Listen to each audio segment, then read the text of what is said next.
नमस्कार, मैं हूं सबा शाहिद शेख। न्यूज 24 यूपी उत्तराखंड देख रहे हैं आप। मंत्री पद के लिए बेताब ओम प्रकाश राजभर की बेचैनी लगातार बढ़ती जा रही। पहले तो वो कह रहे थे कि आज नहीं तो कल, कल नहीं तो परसों, लेकिन वो मंत्री जरूर बनेंगे। फिर उनका बयान सामने आया कि विपक्ष के कई नेता उनके संपर्क में हैं, यानी इशारा आप समझ रहे होंगे। लेकिन अब एक बार फिर से ओम प्रकाश राजभर ये कह रहे हैं कि वो मंत्री जरूर बनेंगे। वहीं इस बीच उन्होंने अखिलेश यादव और स्वामी प्रसाद मौर्य को भी आड़े हाथों लिया है और अखिलेश यादव पर कई गंभीर आरोप लगाए हैं। इसी पर चर्चा के लिए हमारे साथ जुड़े हैं हमारे सहयोगी प्रशांत देव जी। सर, बहुत बहुत स्वागत है आपका। जी धन्यवाद सबा जी, आखिर राजभर बार बार अपना बयान क्यों पलटते हैं? देखिए, ओम प्रकाश राजभर जैसे नेता किसी भी पार्टी के लिए एक ऐसी सिचुएशन में होते हैं जैसे कि ना निगलते बिना ना उगलते बिना। जी बिल्कुल। सपा में भी रहे, पहले बीजेपी में भी थे, अपनी पार्टी में भी थे, स्थानीय पार्टी जो है उसके साथ भी समर्थन में रहे। यानी कि पूरी तरीके से ऐलान करके वो ये बात बताते हैं कि मैं मौका परस्त हूं। बिल्कुल। वजह क्या है? वजह सिर्फ इतनी है कि ये जो एक जो नया समीकरण खड़ा हुआ ना इस देश में, चाहे वो विधानसभा चुनाव हो या लोकसभा चुनाव को लेकर के, एक जातीय समीकरण का। बिल्कुल। देखिए, जातीय समीकरण का कार्ड सबसे पहले मजबूती से भाजपा ने विधानसभा में यूपी में खेला। और मतलब खेला क्या, इस्तेमाल किया, वो चुपचाप इस्तेमाल किया। एक रणनीति के तहत लोकसभा में भी किया और उसके रिजल्ट आपके सामने। यानी कि जो छोटी छोटी जो जातियां बिखरी हुई हैं, उनको समेट के अपने में लिया।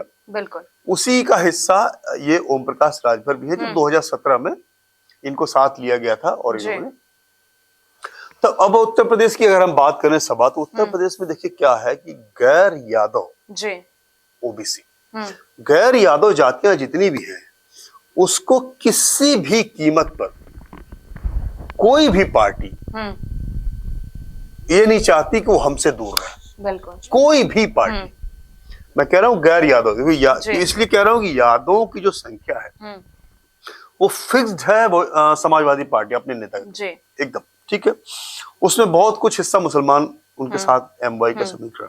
अब जो ये बचते हैं, एक जो पूरे उत्तर प्रदेश में 36% का समीकरण आता है, उनमें छोटा सा योगदान ओम प्रकाश राजभर का है।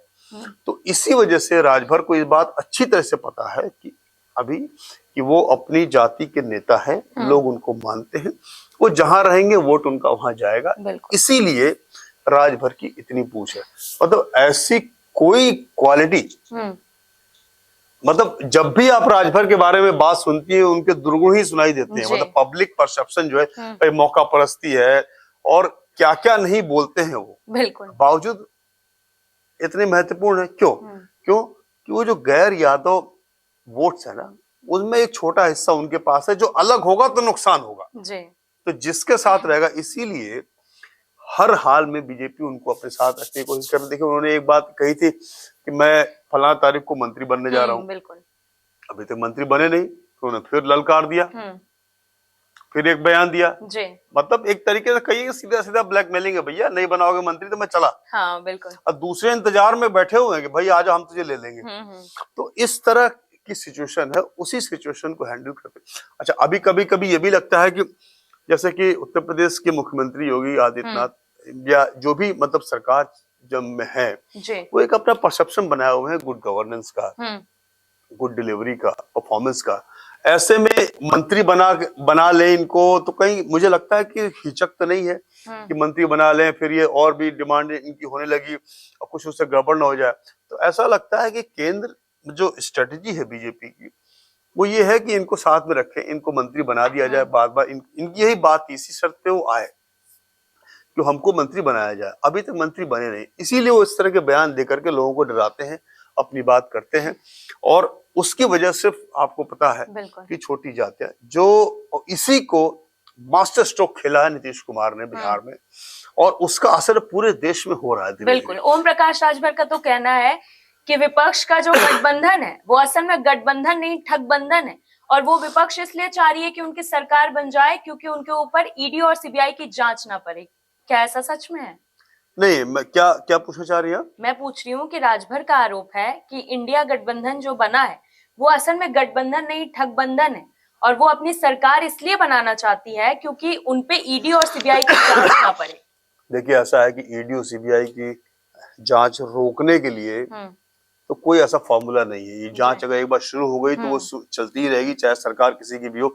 जो लोग आज सरकार में हैं बीजेपी के साथ, उनकी भी जांच रुकी नहीं है। बिल्कुल। तो ये बात ये क्या है कि अब एक ऐसा शब्द हो गया सीबीआई ईडी का कि इसको माइलेज, सरकार माइलेज ले रही है कि तुम करप्ट हो, ईडी सीबीआई तुम्हारे पास लगी है मेरिट, ये कह रहे हैं कि हमको तो इस्तेमाल कर रहे हैं। तो ये सब लोग पॉलिटिकल टूल की तरह इसको इस्तेमाल कर रहे हैं, इसमें कहीं कोई संदेह नहीं है। बिल्कुल। लेकिन ये जो गठबंधन बना है, ये बात सच है कि ये इंडिया गठबंधन इसलिए बना कि अकेले इतनी बड़ी ताकत से लड़ नहीं सकते।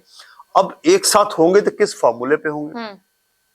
तो उसी हिसाब से जब ये देखा गया कि भाई किस आधार पे बीजेपी जीत रही है, ये बड़ी बड़ी जीत कैसे हो रही है।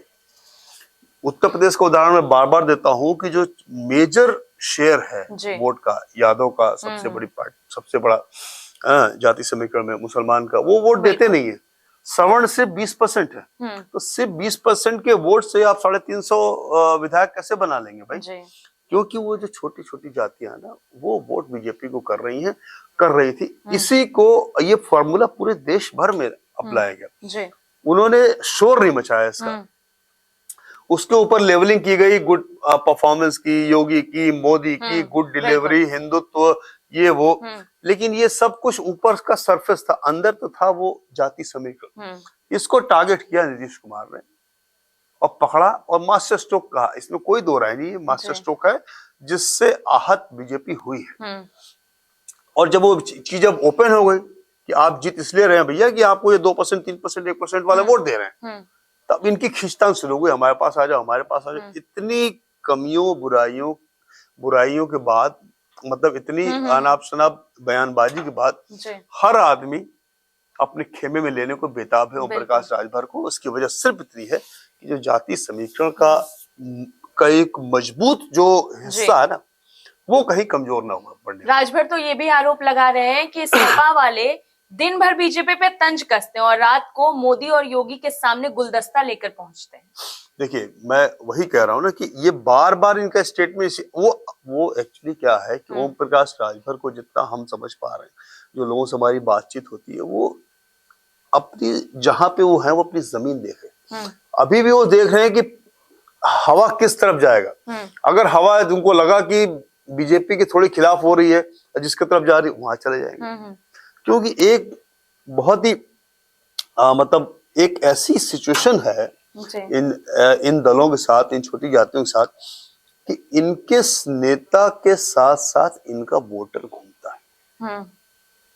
बड़ी हैरानी की बात है कि इनके साथ साथ इनका वोटर घूमता है। और अभी कोई ऐसा परिवर्तन उसमें दिखाई नहीं दे रहा है कि गुड गवर्नेंस के हिसाब से, गुड डिलीवरी के हिसाब से, गुड परफॉर्मेंस के हिसाब से, गुड हिंदुत्व के हिसाब से, राम मंदिर के हिसाब से ये जातियां जो है इनसे छिटक जाए। मतलब एक बार भी ये जातियां इनसे छिटकी रही है, इनके साथ खड़ी है, इसलिए इनकी वैल्यू है। किसी भी तरीके से इनकी वैल्यू, वरना आप सब जानते हैं कि मतलब कोई भी इनको क्यों बर्दाश्त करेगा? क्यों? इनके साथ एक छोटा सा वोट बैंक है जो इनके साथ खड़ा, जहां ये रहेंगे वहीं ये जाए। उसी तरह से अनुप्रिया पटेल के साथ है, उसी तरीके से निषाद के साथ है, उसी तरह से राजभर के साथ है। इसी जो छोटी जातियां हैं वो पूरा अपना एक ब्रैकेट लेके चल रही, पैकेज लेके चल रही, उसमें कोई छेड़छाड़ नहीं चाहती बीजेपी ऐसे वक्त पे जब लोकसभा चुनाव सिर पे है और उसका असर वहां पड़ सकता है। बिल्कुल, बहुत बहुत शुक्रिया आपका सर हमारे साथ जुड़ने के लिए। धन्यवाद सुबह। तो देखा आपने, ओम प्रकाश राजभर लगातार नए नए पैतरे आजमा रहे हैं, लेकिन उनका ये दाव कितना काम आएगा वो तो आने वाला वक्त ही बताएगा। फिलहाल के लिए इतना ही। देखते रहिए News 24 यूपी उत्तराखंड।